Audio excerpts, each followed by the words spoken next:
에덴 동산에서는 보기에 아름답고 먹기에 좋은 나무가 나게 하셨다라고 말씀을 하시거든요. 먹는데 아무런 어려움이 없이 즐거움을 가지고 그 열매를 먹을 수 있는, 그냥 무조건적인 하나님의 은혜지 않습니까? 그러한 은혜를 베풀어 주셨는데 인간이 죄를 범함으로 그 은혜가 사라져 버리고 그 범죄하고 난 다음에 창세기 3장 17절 말씀에는 내가 종신토록 수고하여야 땅은 소산을 낼 것이라 이렇게 말씀하시고, 내가 얼굴에 땀이 흘러야 식물을 먹을 것이라 이렇게 말씀하시거든요. 조건이 붙었어요. 땅이 소산을 내기는 내는데 네가 반드시 수고해야 된다. 네가 음식을, 땅의 소산을 먹기는 먹는데 땀이 반드시 흘러야지만 그 소산을 먹을 수 있다. 그 조건이 붙어 있습니다. 자, 그러한 조건이 붙어 있는 순간 사실은 은혜가 더 이상 은혜가 되어지지 않죠. 왜냐하면 그 조건을 충족시켜 주지 못하면 내가 이 은혜를 갖다가 얻지 못하기 때문에 그렇습니다. 그래서 우리가 신앙생활을 하는 모습도 그렇고, 어떤 조건이 만족이 되고 조건이 형성이 되어졌을 때 내가 만일 구원을 받는다라고 하면 아마 구원을 받을 사람은 단 한 사람도 없습니다. 그래서 하나님께서는 예수 그리스도의 죽음과 부활을 통해서 그 사실을 믿음으로 말미암아 조건 없는 그러한 사랑으로 우리를 구원하셨습니다. 그래서 하나님의 사랑을 조건 없는 사랑, 무조건적인 사랑, 끝없는 사랑 이렇게 말씀을 하고 있죠.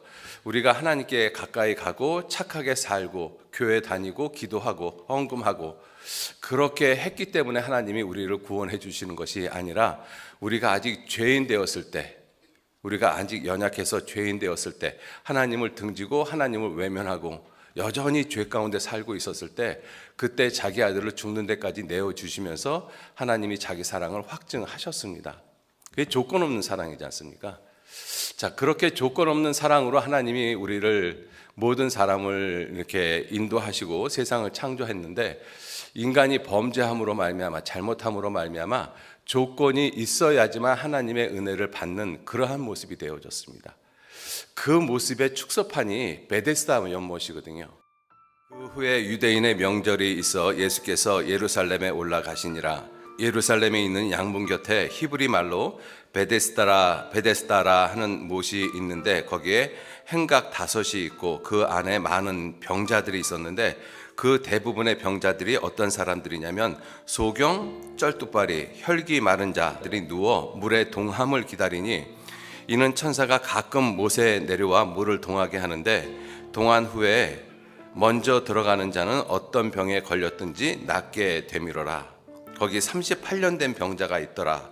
예수께서 그 누운 것을 보시고 병이 벌써 오랜 줄 아시고 이르시되 네가 낫고자 하느냐? 병자가 대답하되 주여, 물이 동할 때 나를 못에 넣어줄 사람이 없어 내가 가는 동안에 다른 사람이 먼저 내려가나이다. 이 베데스다는 은혜의 집이라는 뜻이거든요. 그래서 이 베데스다 못에 들어가는 사람은 어떤 병이 걸렸든지 낫습니다. 그게 놀라운 은혜잖아요. 그런데 단 한 가지 조건이 있어요. 제일 먼저 들어가는 사람, 물이 동했을 때 제일 먼저 들어가는 사람, 그 사람만 어떤 병이 걸렸든지 낫게 됩니다. 그렇게 해서 제일 먼저 들어간 사람이 병이 났어요. 그 사람에게는 틀림없이 은혜입니다. 그죠? 베데스다 연못이 틀림없이 은혜죠. 병이 났으니까. 그런데 병이 낫지 못하고 2번째, 3번째, 4번째 들어간 사람들이 있거든요. 병자들 가운데. 그 사람들은 결코 은혜가 되지 않죠. 오히려 시기의 대상이 되어지고 질투의 대상이 되어지고, 먼저 들어가서 병이 나은 사람을 미워하는 미움의 곳이 되어지는 것이 베데스다의 모습인 것입니다. 왜냐하면 조건이 붙어 있잖아요.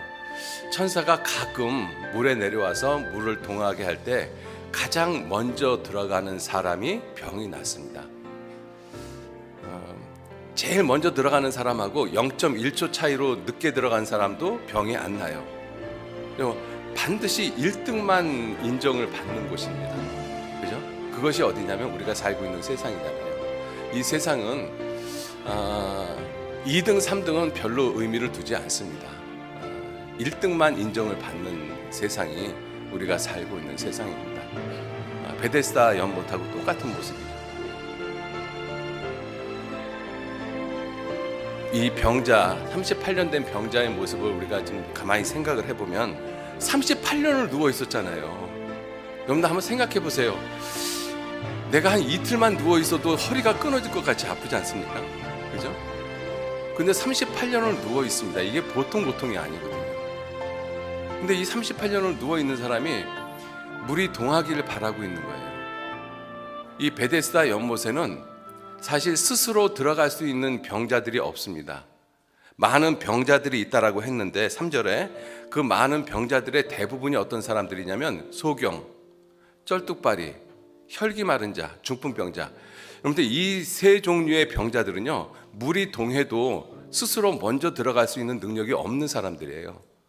누군가가 넣어줘야 되거든요.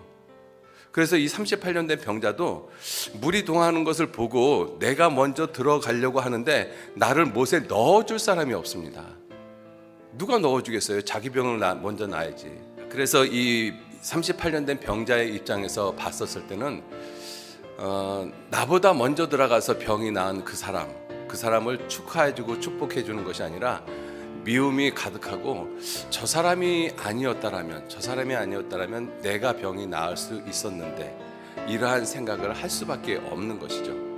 이제 그러한 생각이 계속 진행되어지다가 보면 차라리 저 베데스다 연못 없어졌으면 좋겠다. 너도 병 낫지 못하고 나도 병 안 낫고 차라리 저거 없어졌으면 좋겠다. 왜냐하면 나보다 먼저 들어가서 병이 나은 사람을 보면 38년 된 병자의 입장에서는 결코 마음이 편하지 않습니다. 그러니까 어차피 내가 고침을 못 받을 바에는 너도 고침 못 받았으면 좋겠다. 이것이 죄인들이 갖고 있는 죄성의 모습인 것입니다. 어떤 특별하게 악해서 그러한 마음을 갖는 것이 아니라 그와 같은 상황을 계속 겪게 되어지면 인간은 그러한 생각을 가질 수밖에 없어요. 왜냐하면 그것이 사람의 본성, 죄성이기 때문에 그렇습니다. 그래서 이 베데스다 연못의 모습은 조건이 있어야지만 은혜를 받는 것이잖아요. 그 조건이 무슨 조건이냐면 가장 먼저 들어가는 사람, 딱 한 사람, 가장 먼저 들어가는 한 사람만 병이 낫는다. 여러분들 그것이 은혜겠습니까?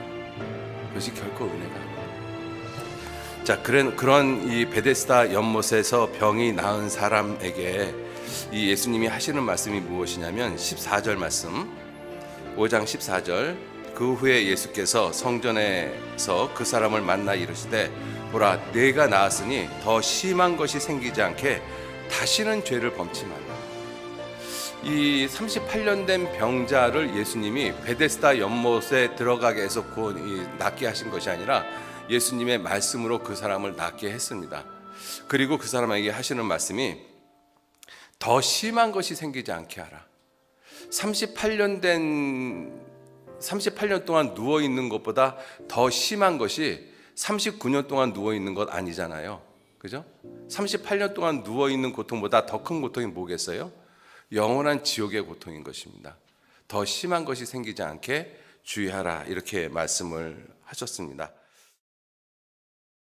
한 베데스다 연못하고 상반되는 곳이 어디냐면 실로암 못이거든요. 소경에게 예수님께서 진흙을 이겨서 그 눈에 바르고 그리고 실로암 못에 가서 씻으라 이렇게 말씀하셨어요. 실로암은 번역하면 보냄을 받았다는 뜻이라.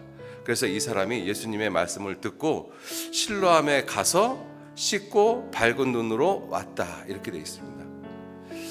이 실로암에 가서 밝은 눈으로 씻고 밝은 눈으로 왔어요. 이 실로암에 가서 눈이 뜨게 되어진 것은 먼저 갔기 때문에 눈이 떠진 것이 아니죠.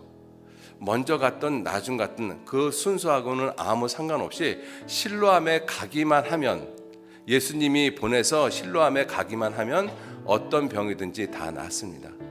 이 실로암은 뭐가 없어요? 조건이 없습니다. 하나님의 은혜를 받는, 병이 고침을 받는 그 모습에 조건이 없어요. 단지 예수님께서 그쪽으로 보내시기만 하면 돼요. 그러면 그 실로암에 가서 씻고 밝은 눈으로 옵니다. 실로암은 조건이 없죠. 베데스다는 조건이 있어요. 먼저 가는 사람, 먼저 들어가는 사람.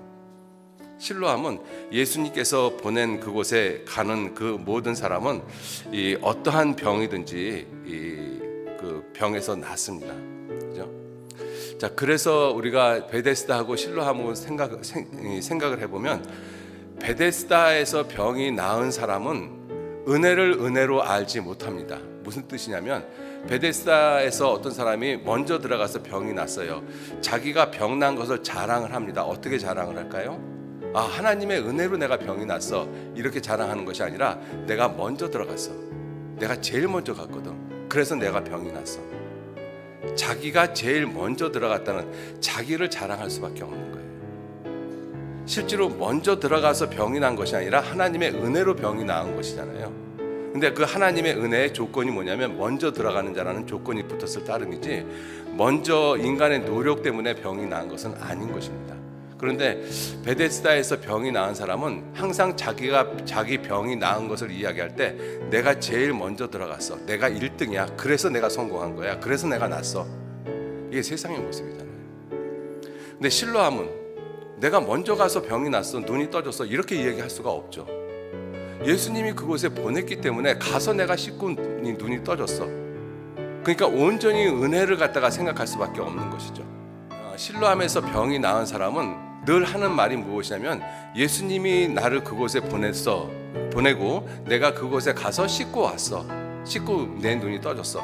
항상 예수님이 나를 보냈다는 이야기밖에는 할 것이 없는 거예요. 자랑할 것이 예수 그리스도밖에 없습니다. 예수님이 보냈기 때문에, 그죠? 내가 먼저 갔기 때문에, 내가 2등으로 갔기 때문에, 3등으로 갔기 때문에 내 눈이 떠졌어, 이런 얘기를 할 수가 없는 것이잖아요. 온전히 은혜를 나타낼 수밖에 없는 것이 실로암인 것입니다. 그게 무슨 뜻이냐면, 조건 없는 은혜가 그렇다는 것입니다. 실로암에서 나은 사람들은 오직 예수님을 자랑할 것밖에 없습니다. 굉장히 중요한 것이죠. 우리가 교회 안에서 형제자매님들하고 교제를 하고 간증을 하면서 이야기할 수 있는 것은, 예수님이 나를 구원하셨다라는 것밖에는 이야기할 것이 없어요. 내가 구원받기 전에 내가 나를 자랑할 수 있는 것이라면, 예수님 앞에서 죄 짓고 하나님 앞에서 죄 지은 것밖에는 자랑할 것이 아무것도 없잖아요. 자, 그러한 우리를 하나님이 무조건적인 사랑으로 우리를 구원해 주셨습니다. 조건 없는 사랑으로 우리를 구원해 주셨거든요. 내가 구원을 받기 위해서 무엇을 한 것이 아무것도 없습니다. 단지 예수님께서 이루신 그 사실을 내가 믿음으로써 이 구원의 은혜를 받은 것이죠. 그래서 너희가 그 은혜를 믿음으로 말미암아 구원을 얻었나니 이것이 너희에게서 난 것이 아니요 하나님의 선물이라, 이렇게 말씀하셨죠. 그러니까 우리가 구원을 생각을 해보면 자랑할 것이 아무것도 없다는 것입니다. 나에 대해서 오직 자랑할 것이 있다라면 예수 그리스도와 십자가밖에는 자랑할 것이 아무것도 없어요. 구원을 이루기 위해서 하나님은 예수님을 보내셨고, 예수님은 이 땅에 오셨고, 그리고 죽으셔서 이 구원을 완성을 하셨습니다. 그리고 그 사실을 믿는 사람들에게 구원을 얻도록, 천국 갈 수 있도록 하나님이 그 길을 열어주셨어요. 그 모든 것들이 사람이 할 수 있는 부분은 하나도 없습니다. 오직 전부 다 하나님께서 그 일을 하셨어요. 그래서 우리 구원받은 그리스도인들도 내가 구원에 대해서 이야기를 할 때는 자랑할 것이 십자가밖에는 없어요. 예수 그리스도밖에는 없습니다.